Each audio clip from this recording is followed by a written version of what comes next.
130 करोड़ जनता को तहे दिल से नमस्कार और स्वागत। साथियों, सभी को उम्मीद थी कि आज मोदी जी जो है 8 बजे लाइव आएंगे और कुछ न कुछ अच्छा लेकर आएंगे भारत की जनता के लिए।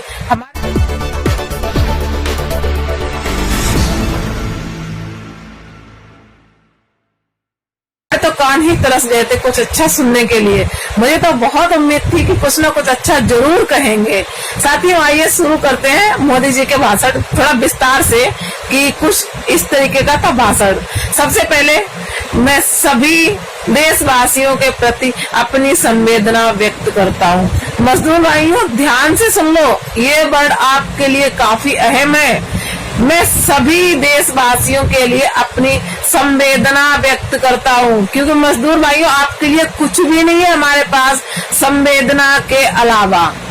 साथियों, मैंने भारत की जनता को हजारों किलोमीटर पैदल चलने पर मजबूर कर दिया। रेल की पटरियों के जरिए, सड़कों के जरिए, अपने घरों तक पैदल जाने पर मजबूर कर दिया।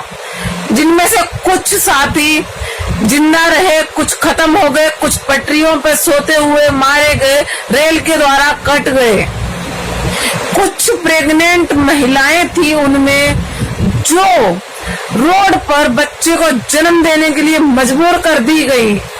साथियों, भारत को आत्मनिर्भर बनाना है। ध्यान से सुनना, भारत को आत्मनिर्भर बनाना है। लेकिन मैंने जो आरोग्य सेतु ऐप बनवाया, उस ऐप में जो कंपनी है उसकी 40% हिस्सेदारी चीन की है। तीसरी बात, भारत ने आपदा को अवसर में बना दिया। ध्यान से सुनना साथियों, अवसर में बना दिया। आपदा ने, जो कोरोना संकट आपदा है, उसने भारत को क्या कर दिया?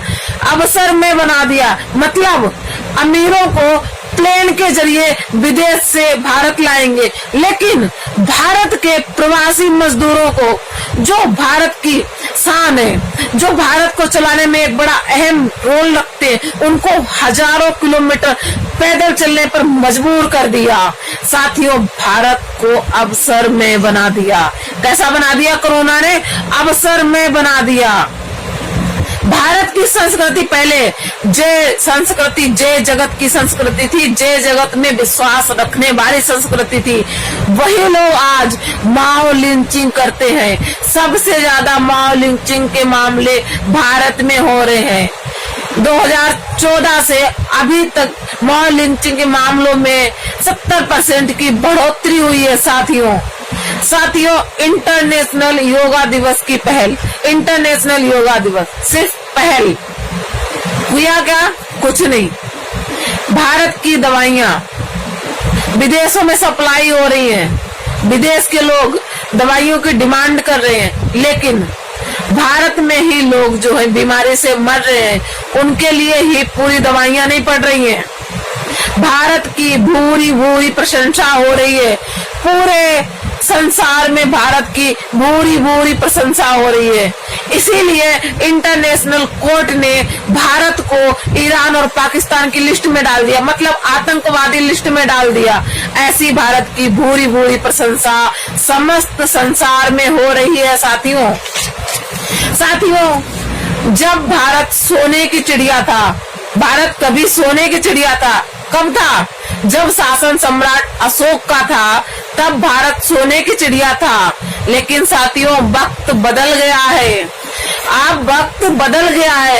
अब भारत आतंकवादी देशों की लिस्ट में शामिल है। अब भारत सोने की चिड़िया नहीं है। भारत को एक अच्छा मौका है, भारत को एक अच्छा मौका मिला है। भारत की जनता कर सकती है और जरूर करेगी, ये भारत की जनता ने ठान लिया है। ऐसा कोई भी लक्ष्य नहीं है जो भारत की जनता पूरा ना कर सके। भारत की जनता चाहे वो कर सकती है। हमने मजदूरों को मरने पर मजबूर किया, उद्योगपतियों को बढ़ावा दिया। हमने आज पैकेज का ऐलान किया, 20 लाख करोड़ के पैकेज का ऐलान किया। मोदी जी, 20 लाख करोड़ के पैकेज का ऐलान किया कोरोना आर्थिक संकट में। ये विशेष पैकेज है। विशेष शब्द समझते ना किससे जुड़ा हुआ है? उद्योगपतियों से। ये विशेष लोगों के लिए विशेष पैकेज है। प्रवासी मजदूरों, खुश होने की जरूरत नहीं है। तुम्हारे लिए मेरे पास कुछ नहीं है। तुम्हें इतना खुश होने की जरूरत नहीं है। तुम्हारे लिए मेरे पास कुछ नहीं है।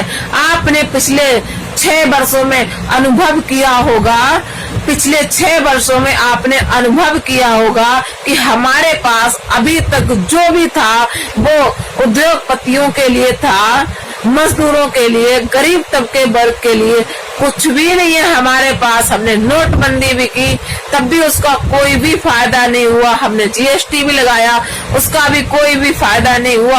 अब हमने 20 लाख करोड़ का पैकेज भी दे दिया, लेकिन मजदूर भाइयों आपको कोई भी फायदा नहीं होने वाला। वाह मोदी जी, मैं तो आपकी बहुत बड़ी फैन हूँ। इतना अच्छा भाषण आप कहाँ से लाते हैं और गजब का भाषण देते हैं, पूरी जनता को अपनी तरफ मोड़ लेते हैं। भाषणों में ही आप काम चला लेते हैं, कुछ करने की तो जरूरत ही नहीं है। भाषणों के वाह राजा, क्या बात है, आप भाषणों के राजा हैं। भाषण ही मेरा शासन है। जनता को भाषण नहीं, राशन चाहिए। राशन लेके आओ पेट भरने के लिए। जब राशन आएगा तभी जनता जीवित रहेगी। भाषणों से काम नहीं चलेगा। मोदी जी बहुत अच्छे, फैन हो गए आपके। मैं तो आपकी बहुत बड़ी वाली फैन हूँ। जय भीम साथियों। मैंने नेशन न्यूज़ इंडिया को सब्सक्राइब किया है। मैं आप सभी लोगों से रिक्वेस्ट करूंगी कि आप लोग सब्सक्राइब करें, चैनल को लाइक करें, कमेंट करें एंड शेयर। और नेशन न्यूज़ को सब्सक्राइब करें, लाइक करें, क्योंकि यही एक ऐसा चैनल है जो देश विदेश में बहुजनों की आवाज़ को